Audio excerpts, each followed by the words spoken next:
Bonjour, ici John Binns, président d'Ensemble au Québec.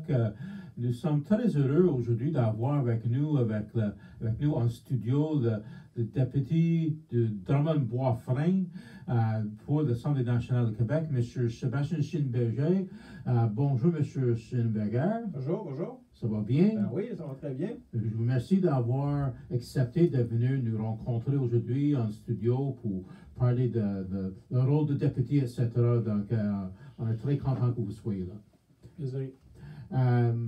J'ai une première question pour vous. Ça fait combien de temps que vous êtes député à l'Assemblée nationale?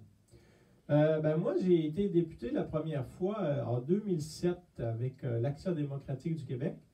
Et puis par la suite, on avait perdu nos élections en 2008. Et puis je suis revenu en 2012. Alors, cumulatif, là, on est pas loin de la 10e année en tant que député. Donc, vous commencez à être une députée expérimentée un peu, là. Oui, on est dans l'eau on commence à être dans les anciens. Étant donné Ouais. que la durée de vie moyenne d'un élu à l'Assemblée nationale, c'est de 6 ans. Alors, j'ai dépassé ça. Vous êtes pas chanceux, là. Donc, Oui, chanceux, oui. En même temps, c'est sûr qu'il faut créer cette chance-là aussi. Là. Ça n'arrive pas tout seul. Là. Il y a du travail derrière ça. Puis aussi, il ne faut jamais l'oublier, un député, il n'est pas tout seul. Il y a une équipe derrière lui. Alors, j'ai toujours une équipe derrière moi. Alors, c'est ce qui est important. donc, question piège. Pourquoi vous êtes devenu député? C'est le sens du bien commun. Je viens d'une famille où ce que le bien commun a toujours été important. Et puis, moi, à l'époque, j'aimais beaucoup Mario Dumont. Je l'apprécie encore beaucoup d'ailleurs. Alors, je le salue même.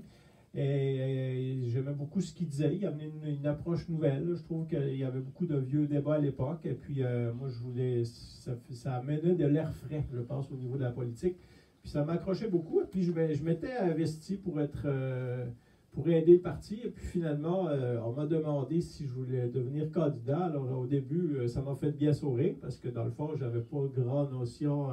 J'aimais beaucoup la politique. Juste déjà, même avec mon grand-père, je parlais beaucoup de politique à l'époque quand j'étais tout jeune. Mais de me lancer vraiment en politique active, c'était une autre chose. Et puis finalement, j'ai accepté. Et puis, comme on dit, j'étais à la bonne place au bon moment, parce que si on se rappelle en 2007, pour ceux qui s'en souviennent, c'était vraiment les gens avaient voté Mario Dumont. Là. Alors, je faisais partie de cette équipe-là. Et puis, par la suite, c'est sûr qu'on a travaillé fort pour rester là. Vous avez fait le chemin aussi, parce que là, à l'époque, vous étiez dans l'opposition officielle, mais Oui. maintenant, vous êtes dans le gouvernement, comme Oui. le gouvernement est en pouvoir. C'est toute une différence. Là. Oui, c'est une différence. C'est sûr que le rôle d'élu, le rôle du député de comté ne change pas vraiment, parce que dans le fond, quand on est élu de tout le monde. Hein? Ça, je l'ai toujours dit. Moi, chez nous, là, si vous venez à mon bureau, il n'y a pas de politique. Là. On fait, les gens viennent nous voir pour les besoins. Alors, c'est ça qui est important, c'est d'aider les gens à faire avancer leurs choses ou peu importe là. Ça m'amène à mon prochaine question.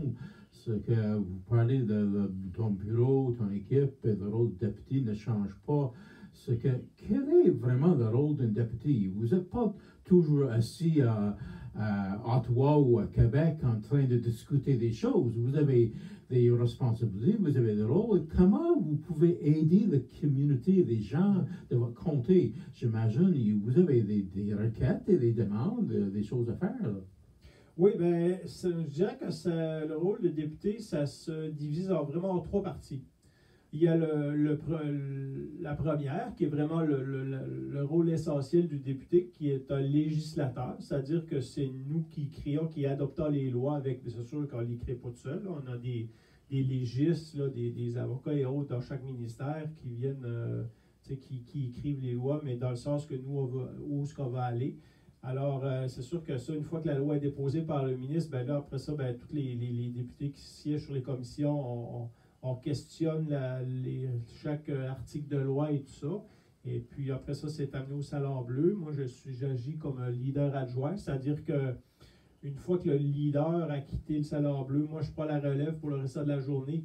Je gère les travaux, c'est-à-dire c'est moi qui demande au président d'appeler tel article du feuilleton. Le feuilleton, c'est l'ordre du jour, si on veut, de l'Assemblée nationale. Et puis à ce moment-là, on parle des différents projets de loi, puis on les amène à terme pour éventuellement qu'ils soient votés. C'est sûr que dans l'opposition, des fois on est contre, et puis nous, au niveau du gouvernement, ben, on veut que le projet de loi soit adopté pour qu'il soit mis en effet par la suite. Et puis ça, c'est le premier. Après ça, il y a toute l'étape au niveau, ce qu'on appelle le travail de comté. Ce qui est souvent la plus passionnante. Moi, j'aime beaucoup les gens, j'aime beaucoup aller sur le terrain. C'est sûr que là, avec la COVID, c'est pas mal plus dur. Mais ce qui est important, c'est de rencontrer tous les organismes, les personnes. Puis c'est là aussi que tu prends le pouls des citoyens. Tu prends le pouls parce que les gens, ils ont le temps de venir te parler. Tu sais, les gens, ils n'appellent pas nécessairement pour parler aux députés dans le bureau, mais quand on a la chance de les voir sur le terrain, alors là, c'est plaisant parce que là, ils parlent de plein de choses. Puis, à un moment donné, si tu as l'écoute, tu as l'oreille attentive, c'est là que tu vois les différents besoins ou la pensée de chacun. Puis, tu sais, à un moment donné, tu fais comment dire en anglais, tu fais un average. Là, tu fais une médium là-dessus, puis ça donne une position un petit peu de la pensée des citoyens en général de ton coin. Et ça, c'est bien important parce que souvent, on regarde l'actualité, c'est beaucoup le reflet sur Montréal ou la grande région métropolitaine, mais la réalité en région ou dans différentes régions n'est pas la même. La pensée n'est pas des fois la même. Alors, il faut faire bien attention à ça. C'est bien. Là, vous parlez de qu'est-ce que vous faites dans le comté et travailler. J'imagine avec la COVID, la situation actuelle qu'on vit, votre rôle a changé un petit peu. Hein? Vous avez dit que c'était un peu plus compliqué, rencontrer les gens et tout ça. Ouais. Mais est-ce qu'il y a d'autres choses qui ont changé? Est-ce que vous êtes obligé d'intervenir dans des façons que vous ne faisiez pas auparavant à cause de ça pour régulariser les choses? Oui, bien, il y a beaucoup de choses qui ont changé, puis si je vous dis, c'est pas évident, c'est beaucoup moins passionnant qu'avant, parce que, premièrement, juste au niveau des travaux de l'Assemblée nationale, les députés ne siègent plus tous ensemble, alors on n'est plus 125 à siéger en même temps au niveau de la période de questions et les travaux sur parce que le matin, il y a plusieurs étapes au niveau de la journée, mais la journée commence toujours par la période de questions où il y a plusieurs, même dans la période de questions, il y a plusieurs étapes là-dessus. Je ne vais pas là dans les détails aujourd'hui. Mais là, actuellement, ben, on est à peu près le tiers des députés qui siègent en même temps. Alors, c'est sûr que ça ne fait pas les mêmes débats, c'est différent. On a une manière autrement de procéder. Il n'y a plus de vote par appel nominal où chaque député se lève. Alors, c'est moi, étant donné que je suis leader adjoint, pour ma formation au gouvernement, mais moi, je suis le seul à me lever pour dire pour ou contre les différentes options qui nous sont proposées. Alors, il ne faut pas que je me trompe. Mais il y a ça. Après ça, ben, au niveau du comté, c'est sûr que c'est très, très différent. Je veux dire, on essaie d'avoir le moins de rencontres physiques possible. On agit beaucoup par team. Par contre, ça va bien. Sérieusement, au début, moi, je suis plus quelqu'un de personne à personne. J'aime ça, mais bon, on s'habitue. Mais on a découvert une autre manière de faire aussi. Mais c'est pas l'idéal. Tu sais, comme aujourd'hui, on se parle, on a pour ceux qui veulent, c'est transparent, mais on a un plexiglas, tout ça. Tu sais, on essaie de distancer le maximum de personnes. C'est le but aussi à cause de la contamination, mais tu sais, ça reste que dans nos vies de tous les jours, ça a un impact. Et puis, qu'est-ce qui a changé beaucoup, ce que je trouve la partie que je trouve très dure, c'est que malheureusement, il y a une partie de la population, elle est assez faible d'ailleurs, mais elle fait beaucoup de bruit. C'est que c'est tous les gens qui ne croient pas à la COVID, c'est juste une simple grippe, ben, tant mieux pour ceux que c'est juste une simple grippe, mais il y a des personnes qui sont décédées de ça, puis il n'y en a pas juste une, il y en a des milliers à travers le monde. Tu sais. Alors, c'est pas juste une simple grippe. Pour certains, oui, puis tant mieux, comme je disais, mais c'est surtout un virus qui est très contagieux. Alors, il se propage facilement, et c'est ça la problématique. Alors, c'est dur quand ces gens-là font du bruit puis qu'ils disent que le gouvernement, on a créé ça, puis on en disait tout vu, là. C'est épouvantable. Penser ça, c'est comme moi, on se leverait le matin puis on passerait, le gouvernement, on aurait des idées noires à faire des choses. Voyons, on n'a pas ça. aucun gouvernement ne veut ça, là, parce que ça a des impacts énormes sur les finances publiques. Nos finances publiques, ben, veulent pas, ils sont en chute libre. On le voit, les déficits au niveau fédéral, au niveau provincial. Alors, c'est sûr que ça va créer des impacts par la suite. Et puis, tu sais, notre marge de manœuvre, là, est limitée. Là. Alors, aucun gouvernement ne veut ça, là, bien sûr. Puis, c'est ça que je trouve ça dur, c'est ces gens qui nous pensent que nous, on fait exprès de faire ça ou des choses comme ça. C'est épouvantable de passer ça. J'imagine que c'est pas facile. Un autre point. Je sais que dans votre bureau de comté, de député, qu'est-ce qu'on appelle un budget discrétionnaire, que Oui. vous aidez des différentes bonnes œuvres, des œuvres de charité, des communautaires, tout ça. Je pense que vous faites plaisir à faire ça, à aider beaucoup de gens comme ça. Vous faites ça beaucoup, hein? Oui, mais nous, au fédéral, c'est contrairement à ce que les députés au provincial, je veux dire, c'est contrairement au fédéral, eux n'ont pas. Ils nous envient un peu d'ailleurs. Je peux vous dire que pour avoir parlé à plusieurs députés fédéraux là-dessus, on a un budget, ce qu'on appelle un budget discrétionnaire, qui est dans le fond le soutien à l'action bénévole.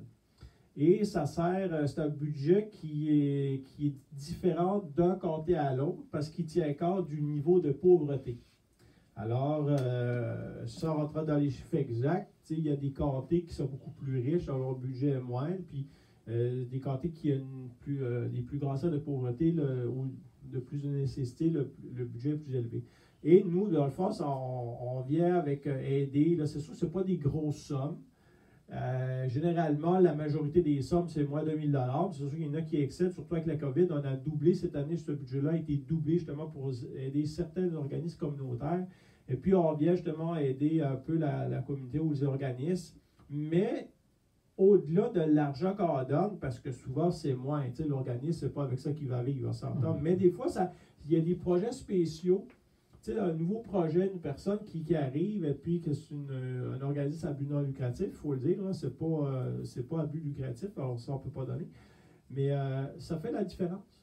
Et des fois, ben, on a aidé à créer un nouveau, pour venir en aide à besoin, puis ça a fait la différence. Alors, c'est très bien. Et c'est n'importe quel organisme de but non lucratif qui peut le demander ou c'est dédié à simplement les communautaires? C'est n'importe qui? Ben, il faut avoir un numéro d'NEQ, c'est-à-dire un numéro des entreprises du Québec, là, qui soit, dans le fond, que vous soyez enregistré. Hein, c'est ça. Et puis, à ce moment-là, vous pouvez donner de l'aide, puis il faut qu'il soit un but non lucratif. C'est ça. Fait qu'une entreprise privée ne pourra pas demander ça. Il faut que ce soit c'est bon de savoir. Si vous nous écoutez, vous avez une œuvre communautaire, quelque chose qui aide des gens, vous êtes enregistré, vous êtes un organisme, vous pouvez demander à votre député local. Ça n'a pas besoin de M. Schenneberger, mais ça peut être votre député local dans le comté où vous êtes.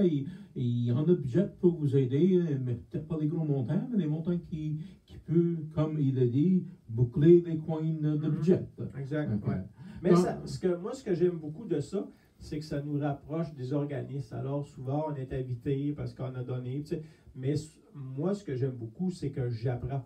J'apprends là-dedans. Là, j'apprends les. Alors, parce que les organismes communautaires, là, c'est énorme. Alors, les gens, monsieur tout le monde, qui s'appliquent plus ou moins dans la communauté, ils ne voient pas ça. Mais ça fait une grosse différence. Il y a beaucoup de services qu'on n'aurait pas s'il n'y en avait pas nos organismes communautaires. Je sais que l'an passé, votre collègue de l'autre député de Drummondville, avec vous, vous avez organisé une soirée de reconnaissance pour des organismes. Et notre organisme, Ensemble Québec, a été invité. Et j'étais surpris de voir le nombre de personnes de comté de Drummond qui sont dans une soirée comme ça. Et la salle où on était remplie. J'étais vraiment surpris. Okay. Ouais. Oh, il y a beaucoup d'organismes à Drummondville. Juste ça, à mes débuts en politique, c'était tout un apprentissage de faire le tour et de connaître. Alors, au début, là, juste à gérer ces demandes-là, pour moi, c'était un vrai casse-tête parce que je ne savais jamais trop combien donner. Je me basais sur le passé et autres, mais aujourd'hui, c'est sûr que c'est beaucoup plus facile. Là, je connais mes organismes, alors je sais tout de suite que tel organisme, quand tu fais une demande, je sais que l'argent va être bien dépensé. Puis ça, alors, c'est beaucoup plus vite, c'est beaucoup plus facile. Mais ça, c'est juste avec l'expérience que... Ah, ben, vous avez une couple d'années dans votre tour. Alors, j'aimerais ça prendre un moment de vous remercier, vous et votre gouvernement, les ministres et le Premier ministre, M. Legault, pour le travail que vous avez fait vis-à-vis de la situation actuelle qu'on vit. Vous êtes dans une situation où vous devez prendre des décisions pas faciles, même pour vous-même, OK? Et pour la population, mais des décisions qui devaient être prises. Et je vous remercie, même si plusieurs personnes, même moi-même, j'ai trouvé ça difficile. Et on est porté à critiquer pourquoi. Mais on sait que vous avez fait des décisions parfois difficiles pour le bien de la population. Ouais. Et je vous félicite parce que c'est pas facile de faire ça. C'est vraiment pas facile de faire ça. Donc, je tiens à vous remercier, à vous, à votre gouvernement et M. Legault, qui peut-être il va écouter cette vidéo aussi, qui réalise que les gens, que c'est pas juste de critiques qu'ils ont, mais ils peuvent te remercier aussi. Ouais. Ben, c'est bien apprécié. Parce que oui, effectivement, c'est pas évident. Puis, tu sais, moi, OK, je siège à l'Assemblée nationale, je représente les électeurs ici du comté de Drummond-Bois-Franc, mais dans ma vie personnelle, moi aussi, je fréquente les restaurants, moi aussi, je fréquente les bars. Tu sais, j'aime ça aller prendre une bonne bière. Je veux pas nommer une place, parce que je veux pas faire de favoritisme, mais tu sais, j'ai mes petites places à Drummondville le jeudi à 5 heures, aller prendre une bière avec des amis, ça. Alors, c'est sûr que moi aussi, là, c'est des libertés qui me sont privées. Il ne faut pas penser que nous, on vit sur un nuage. Là, on est aussi, tu sais, les premiers, étant donné qu'on est des personnalités publiques, on est beaucoup de public, on est les premiers impactés à faire ça. Alors, c'est sûr que c'est vraiment pas de joie. Puis, quand nous, il y a quelques semaines, on a été mis en zone rouge. Je peux vous assurer que moi, j'ai tout fait pour pas qu'on tombe en zone rouge, là, mais la santé publique faisait pression. Puis là, ben, avec les journées, je voyais les chiffres. Puis là, à un moment donné, ça n'a pas le choix de dire, OK, là, pas. Mais c'est ensemble qu'on va réussir. C'est ensemble qu'on va réussir. Ensemble, on faisait des efforts. J'aimerais, avant qu'on termine notre conversation ensemble, vous remercier personnellement pour qu'est-ce que vous faites pour notre organisme Ensemble au Québec. Vous êtes un bon partenaire avec nous, avec votre